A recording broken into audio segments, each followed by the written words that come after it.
আমরা এলাম ফার্মে থেকে যাবো নদীর পার দিকে। গরু ফার্ম পাইলাম, যাবো নদীর পারে। ফাইনালি এই যে নদীর পার আইলাম। নদীর পারে চরে যাবো, চরে বরে খেতে। ফাইনালি বরে খেতে পাই গেলাম গা।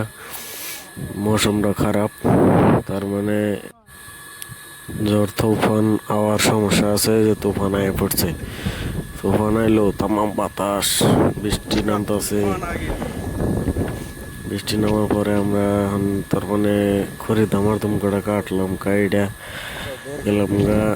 একটা ঘরে যাবো গা। ঘরে যাওয়ার পরে যে ঘরে গেতাছি গা, তেমন বৃষ্টি পড়তেছে বর্তমান। বৃষ্টির নিয়ে ঘরে এলাম। ঘরে পরে যে বৃষ্টি ছাড়লো, বাড়ির দিকে রওনা দিলাম। বাড়িতে গেতাছি এখন। ফার্মে মাছের কাজ খেতের হুড়ে গেতাছি। ফার্মে আল মারছে, বাতাসে তোলা একদম ক্ষেত দলাই গেছে গা। ফাইনালি বাড়ি পাইলাম। তাহলে ভাই